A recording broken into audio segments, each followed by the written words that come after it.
देख रहे हैं ए न्यूज टुडे और मैं हूं आपके साथ ज़ेबा अली। वक्त हो गया है छत्तीसगढ़ की कुछ खास खबरों का। बढ़ते हैं पहली खबर की ओर। दंतेवाड़ा से देखिए लाल शाह की रिपोर्ट। आदिवासी विकास आयोग के अध्यक्ष भानु प्रताप सिंह अपने दंतेवाड़ा दौरे पर पहुंचे, जहां उन्होंने समीक्षा बैठक ली और छात्रावासों का दौरा भी किया और कमियों को दुरुस्त करने के निर्देश दिए। आयोग अध्यक्ष दंतेवाड़ा जिले के बैलाडीला पहाड़ों के पीछे बसे लोहा गांव के आदिवासियों की सुविधा के लिए जिले के प्रसिद्ध आयरन और माइनिंग कंपनी NMDC को पुल बनाने के लिए 1 महीने पहले ही अल्टीमेटम भी दे दिया गया। आयोग अध्यक्ष ने सिंचाई व्यवस्था का भी जायजा लिया और इरिगेशन विभाग को भी जमकर फटकार लगाई और जल्द कार्य पूरा करने के आदेश दिए, जिससे शासन के द्वारा खर्च किए जा रहे पैसों का किसानों को सही से लाभ मिल सके। बढ़ते हैं अगली खबर की ओर। दंतेवाड़ा से देखिए लाल शाह की रिपोर्ट।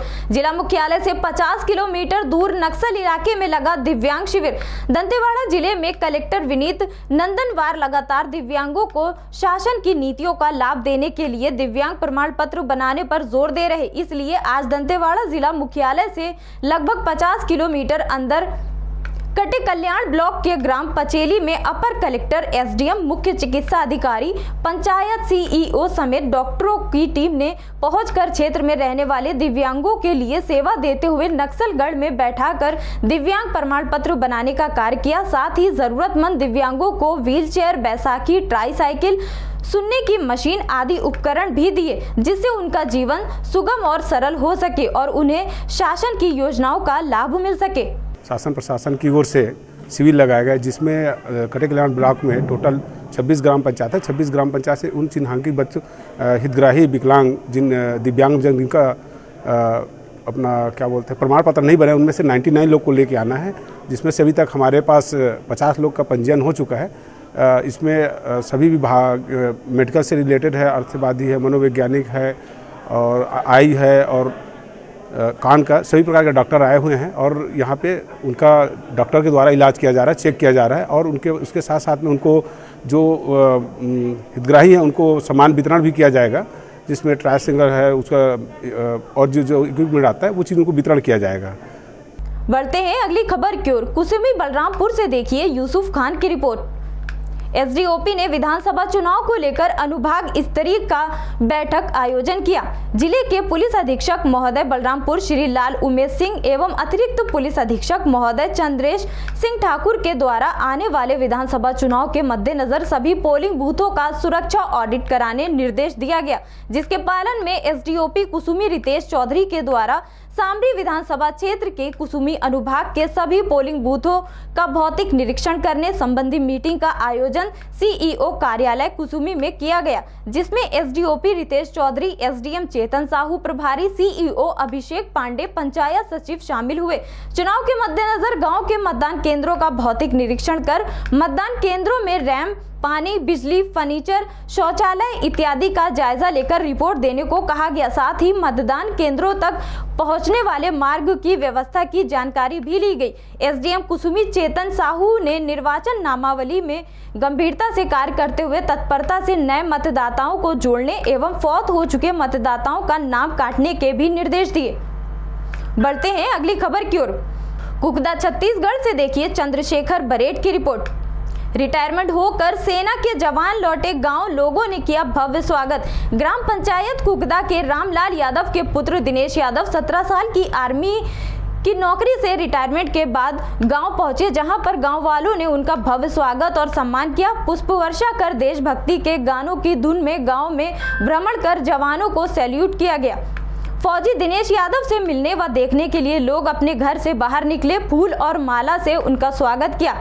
जवान ने भी अपने गांव वालों से बहुत ही प्रेम और आदर के साथ हाथ जोड़कर मिले। दिनेश यादव 17 वर्ष तक भारतीय सेना में रहे। ये पहला मौका था कि जब सेना से रिटायरमेंट होने के बाद किसी जवान का इस अंदाज में स्वागत किया गया। सेना के जवान का रिटायरमेंट में सम्मान समारोह का आयोजन सरस्वती शिशु मंदिर में रखा गया था। हमारे पामगढ़ विधानसभा के ग्राम कुकदा में गौरव का पल है। हमारे आर्मी के जवान भाई दिनेश यादव जी आर्मी में 17 साल सेवा देकर आज गांव में वापस आए। हमारा क्षेत्र बहुत प्रफुल्लित है, गांव के सब बहुत खुश हैं और हम सब इनका सम्मान करें। हम सब गौरवान्वित हैं क्योंकि ये खुशी का पल है। कोई देश सेवा करके आ रहा है तो उसका सम्मान जिस तरीके से होना चाहिए। बढ़ते हैं अगली खबर की ओर। 23वीं राज्य स्तरीय क्रीड़ा प्रतियोगिता के तहत सुब्रतो मुखर्जी कप फुटबॉल प्रतियोगिता के उद्घाटन के अवसर पर श्याम प्रसाद मुखर्जी सभागार में आयोजित कार्यक्रम को संबोधित करते हुए संसदीय सचिव व जगदलपुर विधायक रेखचंद जैन ने कहा, बस्तर को फुटबॉल प्रतियोगिता की मेजबानी मिलना सौभाग्य की बात है। संबोधन से पूर्व श्री जैन ने अन्य अतिथियों संग मां सरस्वती व छत्तीसगढ़ महतारी के समक्ष दीप प्रज्वलित कर कार्यक्रम का शुभारंभ किया। मुख्य अतिथि विधायक रेखचंद जैन के आग्रह पर कलेक्टर ने मेजबानी खिलाड़ियों को विश्व प्रसिद्ध चित्रकूट जल प्राप्त स्थल पूरी सुरक्षा के साथ घुमाने का अधिकारियों को निर्देश दिए। संसदीय सचिव व विधायक रेखचंद जैन के अलावा धर्मपाल सैनी समेत विभिन्न जिलों के आए खेल प्रशिक्षक, पीटीआई शिक्षक, शिक्षिकाएं, छात्र छात्राएं आदि बड़ी संख्या में मौजूद थे। कार्यक्रम का संचालन करमजीत कौर व अफजल अली ने किया। बढ़ते हैं अगली खबर की ओर। अपर बैंड भाजपा घोषणा पत्र के लिए सुझाव संग्रह अभियान की शुरुआत हुई। आगामी चुनाव को देखते हुए सभी राजनीतिक दल चुनावी तैयारियों में लगे हैं। बीजेपी ने आगामी विधानसभा चुनाव के अपने घोषणा पत्र के लिए प्रदेश भर के नागरिकों के सुझाव संग्रहित करने के अभियान की शुरुआत आज से कर दी। घोषणा पत्र समिति के संयोजक विजय बघेल ने कहा कि सुझाव संग्रह के जरिए भाजपा का जन के मन को प्रदेश के विकास में साझेदार बनाने का लक्ष्य है। भाजपा का घोषणा पत्र जन भावनाओं को आभास करेगा। राजधानी के एकात्म परिसर स्थित भाजपा कार्यालय में एक कार्यक्रम सुबह 11 बजे से ये रखा गया था, जिसमें प्रदेश प्रभारी ओम माथुर, सह प्रभारी नितिन नवीन, प्रदेश अध्यक्ष अरुण साव, घोषणा पत्र समिति के संयोजक संसद विजय बघेल सहित प्रदेश पदाधिकारी व घोषणा पत्र समिति के सभी सदस्य मौजूद रहे।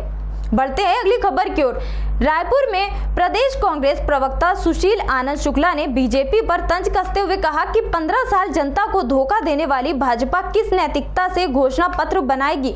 भाजपा को इस बात का प्रायश्चित करना चाहिए कि जनता ने उन्हें 3 बार घोषणा पत्र बनाने का मौका दिया था। उस घोषणा पत्र के वादों को पूरा करने के लिए 3 बार सरकार चलाने का अवसर भी मिला था, लेकिन भाजपा वादा करके मुकर गई। एक बार फिर से जनता को ठगने के लिए घोषणा पत्र बनाने जनता के बीच जाने की बात कर रही है। अब जनता उनके घोषणा पत्र में क्यों भरोसा करेगी। हमने अपने घोषणा पत्र के वादों को पूरा किया है। हमारे 36 में से 34 वादे पूरे हुए।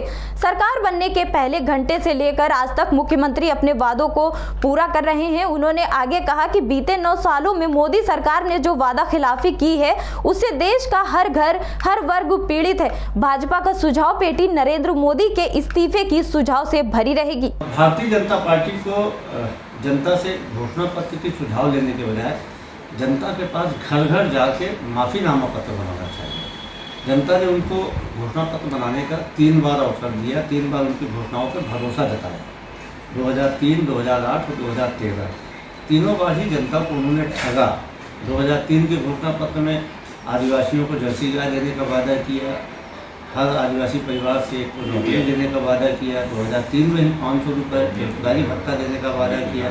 2008 में 300 बोनस देने का वादा किया। 2013 में 2100 में धान खरीदी का वादा किया। कोई भी वादा पूरा नहीं किया। ऐसे में ये घर घर जाकर घोषणा पत्र बनाएंगे, कांग्रेस की नकल करेंगे, लेकिन जनता इन पर भरोसा कैसे करेगी जब आपने जो खुद अपनी मर्जी से घोषणा किया तो उसको तो पूरा नहीं किया। इनकी केंद्र सरकार ने जो घोषणा किया तो उसको पूरा नहीं किया। तो ऐसे में इनके घोषणा पत्र पर जनता भरोसा कैसे करेगी, ये बड़ा सवाल। बढ़ते अगली खबर की ओर। मुख्यमंत्री की झूठी घोषणाओं पर बोले भाजपा के पूर्व अध्यक्ष विक्रम उसेंडी। मुख्यमंत्री केवल झूठ बोलते हैं, ठगते हैं, उनकी घोषणाओं पर अमल नहीं होता। 2 जनवरी 2021 को नारायणपुर की सभा में उनकी घोषणा थी कि नारायणपुर से अंतागढ़ 50 किलोमीटर का मार्ग बनेगा, जिसका आज तक कोई काम शुरू नहीं हुआ। प्रदेश की जनता को केवल बेवकूफ बनाया जा रहा। 2 जनवरी 2021 को नारायणपुर की सभा में मुख्यमंत्री जी के द्वारा घोषणा की जाती है कि नारायणपुर से अंतागढ़ मार्ग 50 किलोमीटर की उनके द्वारा घोषणा करने के बाद भी आज दिनांक तक उसके बजट में कोई स्वीकृति नहीं, ना कोई निर्माण का काम शुरू हुआ है। इस प्रकार से झूठ बोलने का काम वर्तमान मुख्यमंत्री भूपेश कर रहे हैं। तो कुल मिलाकर के उनके घोषणाओं पर कोई अमल नहीं हो रहा है। तो ये कुल मिला के मुख्यमंत्री जिस प्रकार की घोषणा करते हैं उस पर कोई कार्रवाई नहीं हो रही है। ये बहुत बड़ा यहाँ के मुख्यमंत्री जी के दर्शाता है कि एक कितने यहाँ के छत्तीसगढ़ की जनता को एक प्रकार से ठगने का, बेवकूफ बनाने को काम वर्तमान में कर रहे हैं। बढ़ते हैं अगली खबर की ओर।